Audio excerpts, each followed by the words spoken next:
Welcome to the Small Business Made Simple podcast, brought to you by socialmediaandmarketing.com.au. Being in business is never easy, but it can be simple, or at least simpler. Join me, your host Jen Donovan, every week where we focus on marketing, social media, and working towards simplifying your business. You with me? Let's do this. Gonna dream it big, 'cause someone out there listening. Everyone's got a voice to give, and it's time I heard you whistling, 'cause there's no point at all, in dreaming small,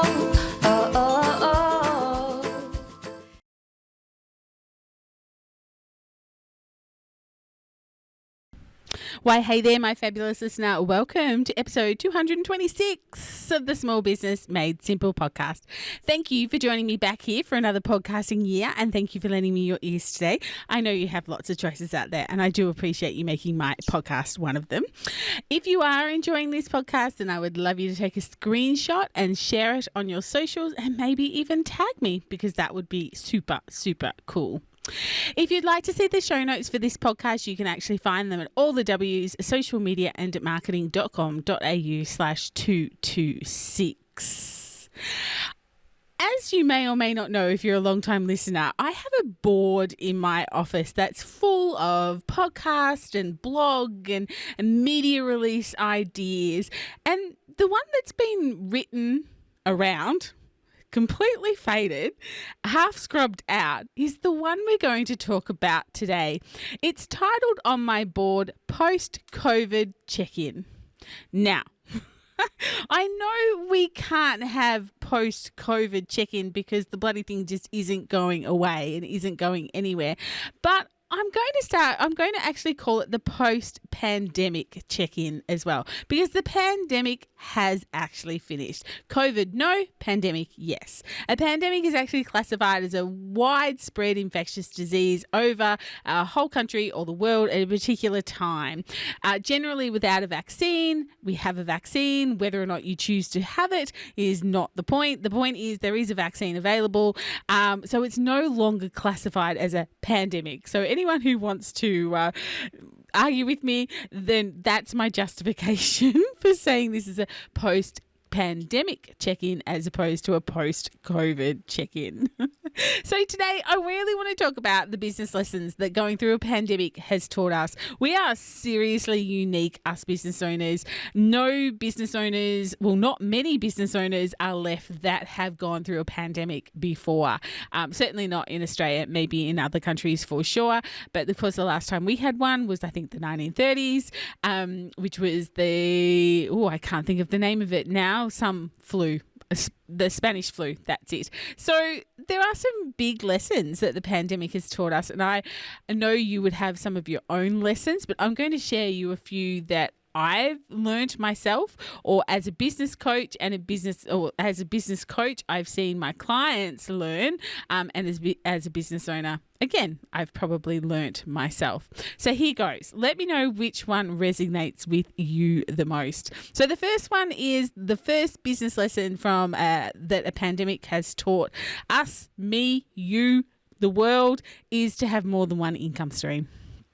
Many businesses have really struggled and perhaps didn't survive only having one income stream, and that income stream just basically dried up. Perhaps they didn't pivot, or they couldn't pivot, or they didn't want to, and therefore their business just didn't survive the pandemic or has limped its way through the pandemic. So I'd like you to have a think about what your income streams are. How many income streams do you have? I remember many years ago my business coach talking about income streams, and we did a little exercise. In fact, you can do it with me now. Hey, let's do it. Grab a pen, grab a piece of paper, press pause, or if you're driving, jogging, walking and you don't have one, maybe just put your thinking cap on, or mark this with a screenshot and come back to it a little bit later. But what I want you to do is I want you to write down your income streams, and then I want you to put a percentage next to every income stream I want you to put a percentage of income that stream provides you. So your income stream, how much income does that stream actually provide you? So is it 20% of your annual revenue? Is it 50% of your annual revenue, etc., etc.? And then in the third column, I want you to put the amount of time you spend on that income stream. And maybe even a fourth column, if you seriously want to do this exercise, on how much marketing you put towards that marketing stream. So, for example, if you have a marketing stream that's 70% of your annual revenue and yet you spend 10% of your time on it, that doesn't kind of make sense. Or you spend 90% of your time on an income stream that only generates 15% of your annual income. So you can start to see where decisions need to be made. This is a really handy exercise. And if we go back to the marketing bit, let's just say, for instance, you spend your income stream is 70% of your annual revenue and you spend 50% of your time on it, but your marketing budget is only like 2%, then there is a real opportunity for you to grow that business or grow that income stream through putting more effort and energy into where more ducks are. Where the money is. What is it? Follow the money. Show me the money. It's a really handy exercise, especially to do this time of the year. And also, if you're super keen, go back and have a listen to episode 135, which is all about your 3 money-making activities. It's a really great episode to go back and have a listen to. You'll find it at socialmediamarketing.com.au/135. All right, second business lesson as from a pandemic. Don't run your business too close to the line. What line?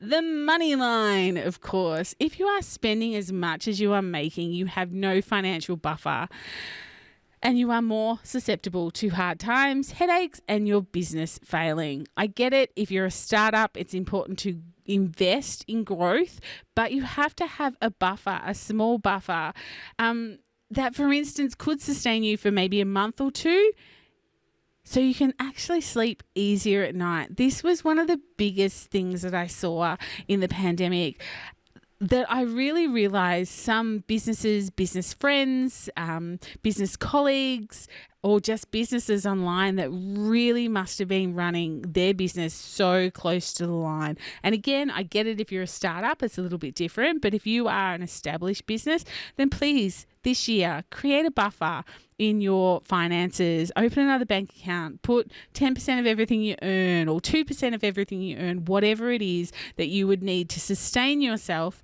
for a month or two if you went to sleep at the wheel or if you happen to not be able to run your business. Of course, the other way around something like that, other than a pandemic, is of course to have insurance.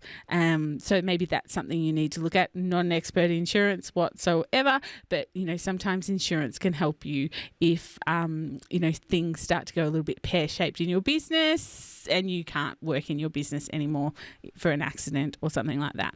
Anyway, moving right along. Number 3, the third lesson that I learned, or I saw being learned during the pandemic. Business is about relationships.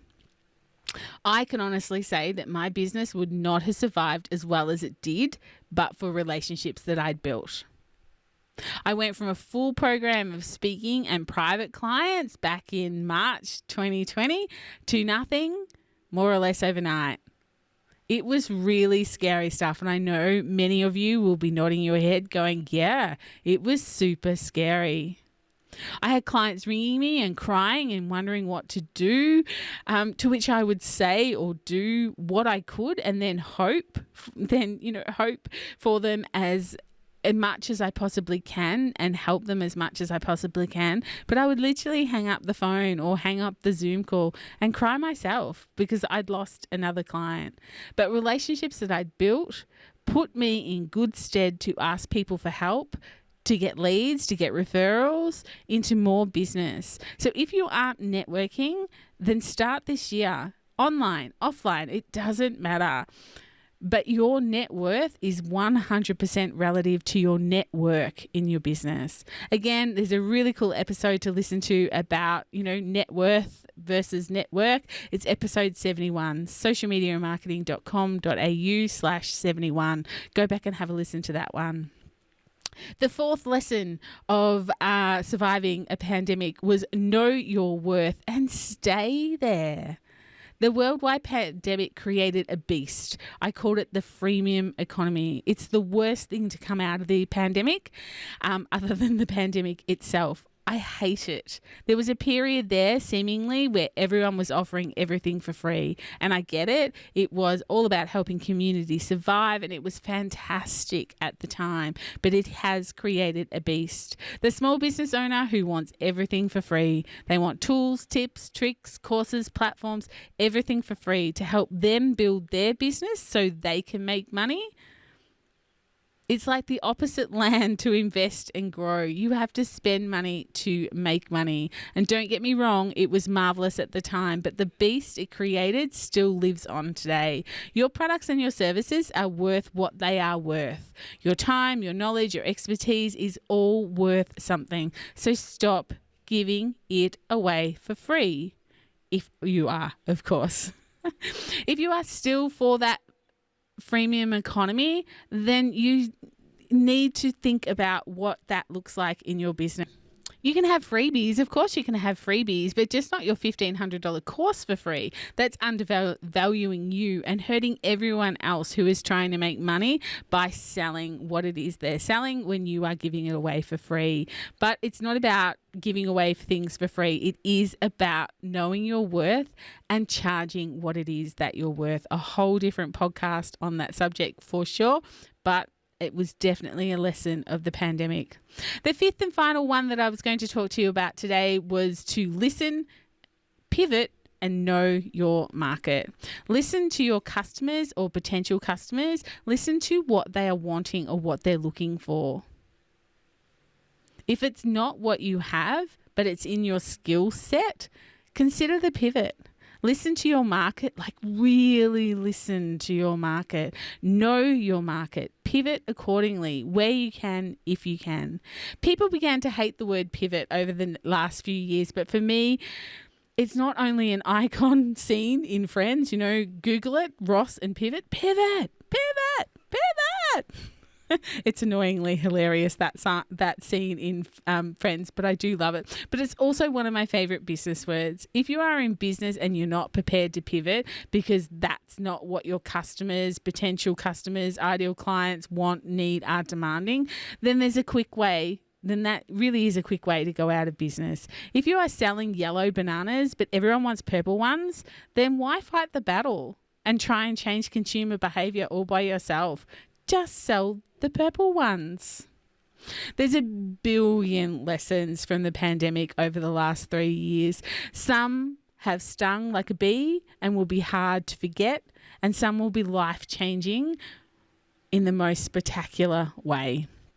I've given you just 5 today, maybe the top 5 or maybe just 5 that come to mind quickly when asked what I've learnt or seen others learn during the pandemic. So what's your biggest lesson? I'd love to hear all about it. Get in touch in the Facebook group, the Like-Minded Business Owners Facebook group, and let me know whether your business lesson from the pandemic is to have more than one income stream. Don't run your business close to the line. Recognizing that business is all about relationships, knowing your worth and charging accordingly, or listening to clients, pivoting and knowing your market. I would love to know more from you. But otherwise, that's it for episode 226 of the Small Business Made Simple podcast. In the meantime, let's hang out on social and get social on social. If we're not already, you'll find me on Instagram, Facebook, and LinkedIn. I can't wait to see you again next week for episode 227. But whatever you do, remember, my small business peep, as my opening song says, there is no point in dreaming small. No time like the present. Tell it like you feel it, say it proud, be true, and let us see you for the star that you are. No point in dreaming small. I would like to acknowledge the traditional custodians of the land, the Yorta Yorta people, on which I record this podcast and conduct my business today, and pay my respects to their elders, past and present. I extend this respect to the Aboriginal and Torres Strait Islander people here with us today as well.